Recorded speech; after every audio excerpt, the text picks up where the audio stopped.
디모데전서 1장 12절. 나를 능하게 하신 그리스도 예수 우리 주께 내가 감사함은 나를 충성되이 여겨 내게 직분을 맡게 하심이라. 내가 전에는 비방자요 박해자요 폭행자였으나 도리어 긍휼을 입은 것은 내가 믿지 아니할 때 알지 못하고 행하였음이라. 우리 주의 은혜가 그리스도 예수 안에 있는 믿음과 사랑과 함께 넘치도록 풍성하였도다. 미쁘다 모든 사람이 받을 만한 이 말이여, 그리스도 예수께서 죄인을 구원하시려고 세상에 임하셨다 하였도다. 내가 죄인 중에 내가 괴수니라. 그러나 내가 긍휼을 입은 까닭은 예수 그리스도께서 내게 먼저 일체 오래 참으심을 보이사 후에 주를 믿어 영생 얻는 자들에게 본이 되게 하려 하심이라. 영원하신 왕 곧 썩지 아니하고 보이지 아니하고 홀로 하나이신 하나님께 존귀와 영광이 영원 무궁하도록 있을지어다. 아멘. 사도 바울이 예수 그리스도를 부활하신 주님을 만나고 변화됐다는 그 이야기를 하면서 내가 전에는 폭행자요 박해자요 비방자였으나 이제는 그리스도의 일꾼이 되었고 사명자가 되었다. 그렇게 고백을 합니다. 이 세상에서 사람을 변화시키는 것이 예수 그리스도 부활하신 주님 외에 또 무엇이 있고 누가 있을까요? 많은 사람들이 예수를 만나서 변화됐다고 고백하고 그리고 간증하는 것을 보게 됩니다. 감옥에 가면 전에는 내가 살인자였고 그리고 사기꾼이었고 그리고 심지어 강간범이었는데 이곳에 와서 예수를 믿고 성경을 읽다 보니까 내가 죄인임을 깨닫고 이제 변화되어서 앞으로는 내가 감옥을 나갈 가능성은 없지만 개과천선해서 복음 전하는 사람으로 살겠습니다. 이렇게 이야기하는 사람들이 많습니다. 정말 많습니다. 이 깡패 두목이었던 사람이 예수 믿고 변화되어 전도자가 되고 살인자가 전도자가 되고 그리고 아주 흉악한 범죄를 저지른 사람들이 새 사람이 되었다는 이야기를 우리는 듣습니다. 무엇이 그 사람들로 하여금 바뀌게 만들었을까요? 무엇이 예수 그리스도를 믿는 사람들을 잡아서 죽이려고 옥에 가두려고 분노에 차고 광기에 차서 그렇게 추적하던 사울이 변화된 이유가 무엇일까요? 딱 한 가지입니다. 부활하신 주님을 만났기 때문에 그렇습니다. 이 세상 사람들 그 누구도 인생을 변화시킬 수 있는 방법은 부활하신 예수님 외에 전혀 없습니다. 내가 사랑하는 사람을 만났기 때문에 변화되었습니다. 내가 저 사람을 위해서 인생을 바꾸기로 결정했습니다. 이렇게 이야기하는 사람이 혹 한두 명 있습니다. 그러나 그 여성을 사랑할 때는 진짜 변한 것 같은데 사랑하는 여성을 손에 넣고 보면 이제 자기의 목적이 의식이 사라졌기 때문에 과거로 돌아가서 다시 손찌검하고 때리고 그런 사람들 너무나 많습니다. 물론 예수 믿고 변화됐다가 간혹 가다가 극심한 환난과 핍박이 찾아왔을 때 배신하는 사람이 간혹가다 있기는 있어요. 우리는 예수 믿고 그 극심한 환난 속에서 순교자가 된 그런 사람들의 이야기는 너무나도 많이 보았고 읽었지요. 그런 어떤 책을 보면 베트남 공산 정권이 수립되었을 때 교회 사역자가 결국은 돌아서 배신자가 될 수밖에 없었다는 이야기를 한 책을 간혹가다 읽기는 있어요.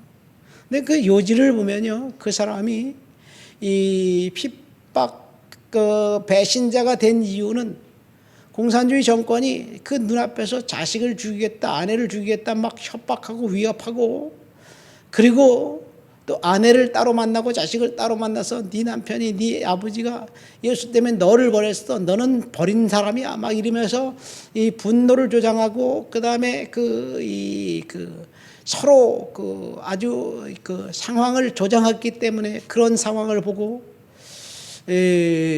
아버지가 믿는 하나님 나는 믿지 않겠다, 남편 당신이 믿는 하나님 나는 거부하겠다, 가족을 거부하는 그 사람이 무슨 하나님의 사람이냐, 뭐 이렇게 그 중간에 협박을 하기 때문에 가족을 위해서, 자식들을 위해서 배반하는 사람들이 간혹가다 있기는 있어요.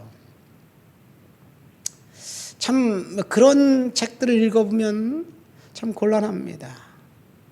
나에게 동일한 일들이 있다면 내가 가족을 위해서 주님을 배반할 그런 그 여지가 없지 않을까, 그런 생각도 들기도 합니다.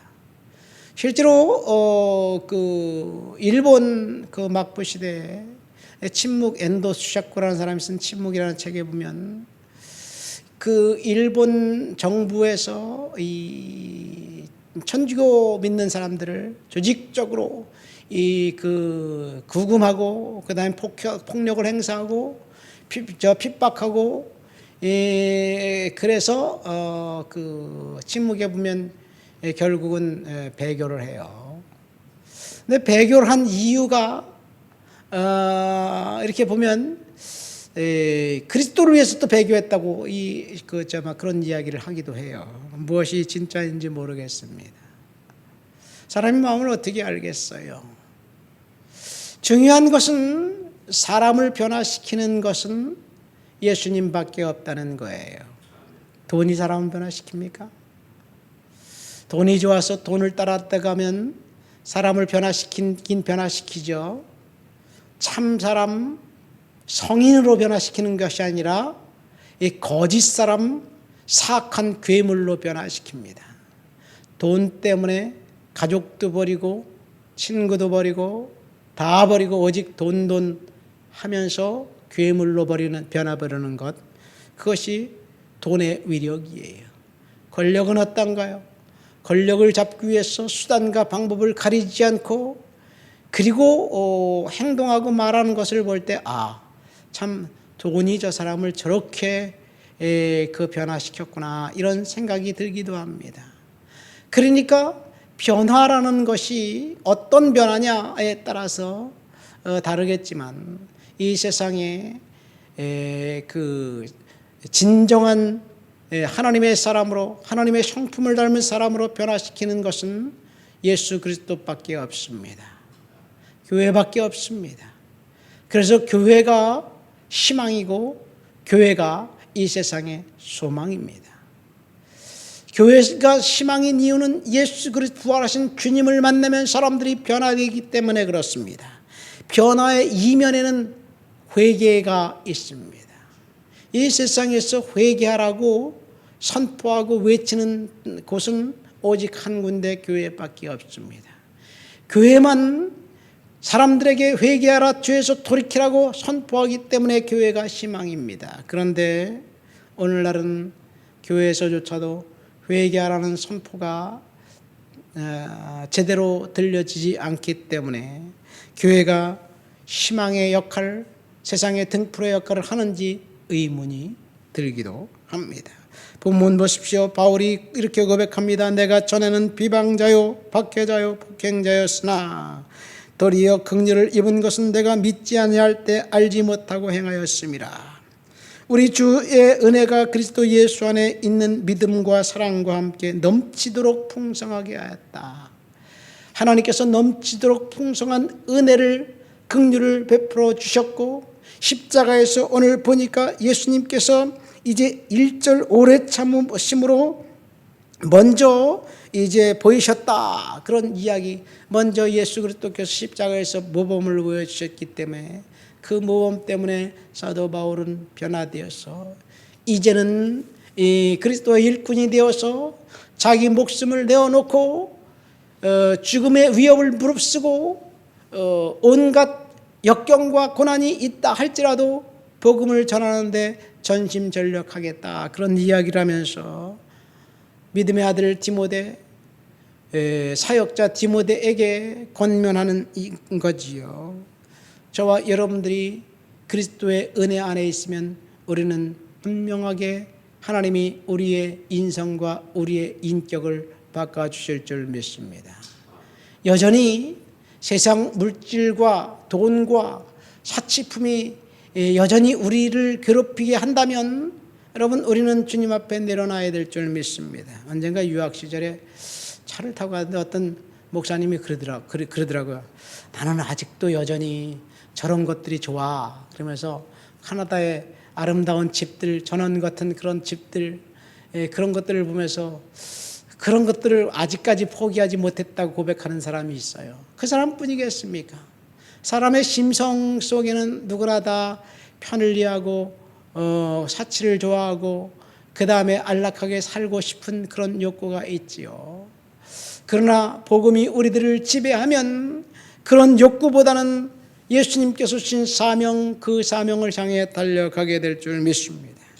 예수님께서 부활하신 주님이 사울이라는 이 그 핍박자를 만나서 그에게 직분을 주신 그 이유는 하나님이 그를 통해서 하나님의 영광을 받으시길 원하시기 때문에 그렇습니다.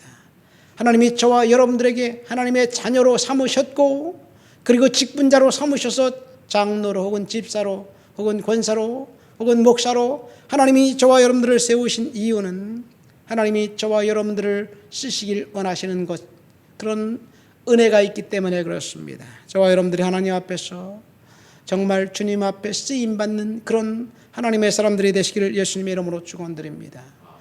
사울이 바뀐 이유는 딱 한 가지예요. 부활하신 주님을 만났고 그리고 성령이 그의 마음속에 들어왔기 때문에 그렇습니다. 저와 여러분들이 부활하신 주님을 만나고 성령이 임하면 우리가 바뀝니다. 자녀들을 위해서 항상 기도할 것은 하나님, 성령님이 그 마음속에 들어오시고, 사울이 다메섹 도상에서 부활하신 주님을 만났던 것처럼 우리 아이들이 부활하신 주님을 만나도록 주여 도와주시옵소서. 성령님 강권적으로 역사해 주옵소서. 날마다 그것 한 가지만 위해서, 자녀들을 위해서 기도한다면 어느 순간에 하나님이 그들을 만나셔서 방황을 끝내고 하나님 앞에서 충성된 일꾼으로, 사역자로 쓰임받게 될 줄을 믿습니다. 하나님 아버지 감사합니다. 사람을 변화시키는 그 일은 예수 그리스도와 보혈의 능력밖에 없음을 믿습니다. 하나님, 사울이라는 박해자, 핍박자, 폭행자가 부활하신 주님을 만나서 인생이 변화되었고 그리스도의 사명자 일꾼이 되었던 것처럼 우리가 다시 주님 앞에 부활하신 주님을 만나고 다시 변화되는 하나님의 사람 되도록 도와주시옵소서. 우리의 자녀들을 주의 손에 올려드립니다. 성령께서 만져주옵시고 은혜 주시옵소서. 예수님의 이름으로 기도합니다. 아멘.